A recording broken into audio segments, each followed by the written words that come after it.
Oi, gente, tudo bem? Meu nome é Cláudia Quinieri e você está no canal Momento Literário. Seja muito bem-vindo. Esse caso da Larissa Manoela tá gerando um bafafá tremendo na mídia, né? Todo mundo está assim, estarrecido, né? Por conta da história, né? A briga dos pais com a filha por dinheiro. Gente, onde nós chegamos? A que ponto nós chegamos? Né? Os próprios pais extorquindo a filha e fazendo ela passar por todo esse drama, né? Imagina só como deve estar a cabeça dessa menina. E para explicar melhor essa história toda, eu chamei o meu amigo Felipe Nazaré, que já esteve aqui no nosso canal falando sobre narcisismo. Foi por isso que eu trouxe ele aqui, né? Eu pedi, né, para ele para postar o vídeo que ele falou sobre esse caso da Larissa Manoela, é, falando, né, sobre a análise psicológica desse fato, desse caso. Vamos entender então melhor com ele? Vem comigo. Olá, meus amigos. Nossa reflexão de hoje será em cima de uma matéria recentemente noticiada pelo Fantástico em relação a um caso de família que vem ocorrendo na vida da atriz Larissa Manoela. Larissa Manoela, já trabalhando como modelo e artista desde os 4 anos de idade, durante todo esse período, hoje já com 22 anos, somou uma quantidade considerável de patrimônio. E até então tudo vinha sendo administrado e gerenciado pelos seus pais. Mas na medida em que ela foi crescendo, e sobretudo quando ela fez 18 anos de idade, algumas coisas se mostraram muito exageradas, muito estranhas. Na medida em que Larissa precisava pedir para os seus pais transferências para que ela pudesse pagar as coisas mais supérfluas do dia a dia, das suas saídas, e toda vez que ela tentava questionar aos pais sobre a questão financeira, sobre quanto ela tinha, sobre como esse tipo de contexto era conduzido e administrado, os pais eram sempre esquivos, reticentes, quando não incisivos em não demonstrar ou repassar absolutamente nada disso para a filha. Até que a filha, por conta própria, foi investigar.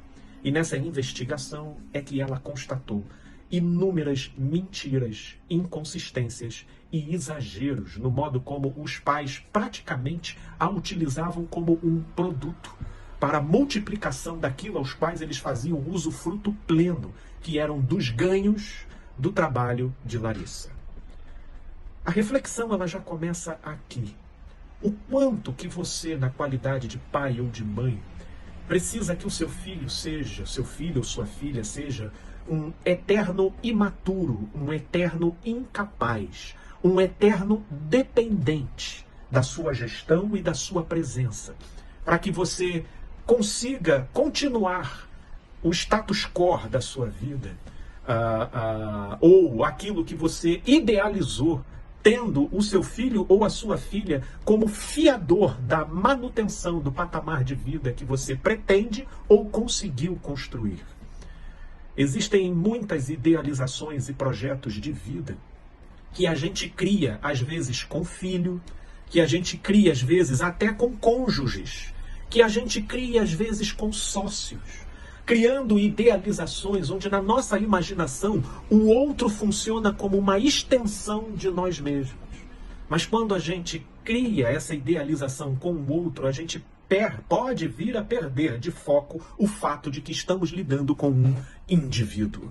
E isso traz um fator incontrolável, dos quais a gente não tem como controlar o todo dessa situação. Porque em se tratar de um indivíduo, ele é um outro e que precisa ter espaço e autonomia nessa relação.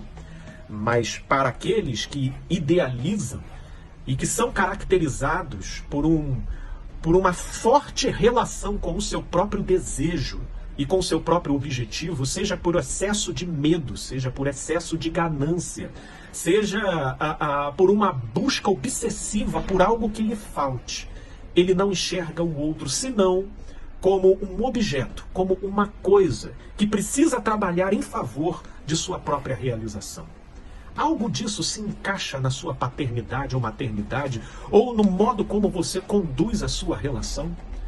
Você utiliza pretextos de nulificação do outro para justificar a sua primazia e proeminência sobre ele?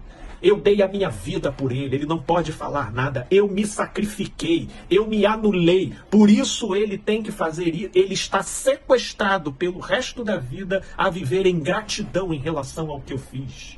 Sim, existe muito sacrifício e autoanulação que perfaz uma escolha de quem assim procede, mas que no futuro isso vira munição para a manipulação e envergar o outro na necessidade de uma gratidão compulsória de viver para satisfazer os desejos, às vezes desse pai, dessa mãe, desse marido ou dessa esposa.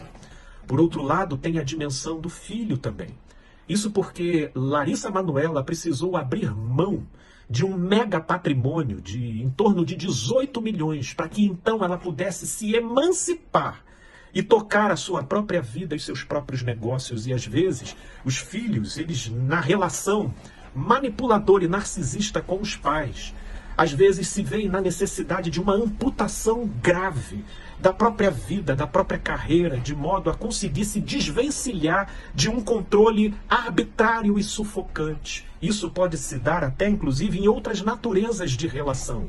Marido e mulher, pai e filhos, às vezes de sociedade, mas por vezes é o mal menor para que esse indivíduo, seja na qualidade de filho, de esposo, de marido, possa conquistar a oportunidade de tornar pleno os seus próprios potenciais e assumir de frente as implicações das suas próprias produções e já não viver trancafiado ao controle e às limitações impostas pela manipulação e pelas arbitrariedades do outro. Então eu deixo essas múltiplas reflexões, cada qual no seu respectivo papel, para que uma situação pública como essa, de um caso de uma pessoa pública como Larissa Manoela, possa trazer reflexões para todos nós, de que não vale o papel de manipular, tornando o outro, que é um indivíduo, uma extensão dos nossos próprios desejos.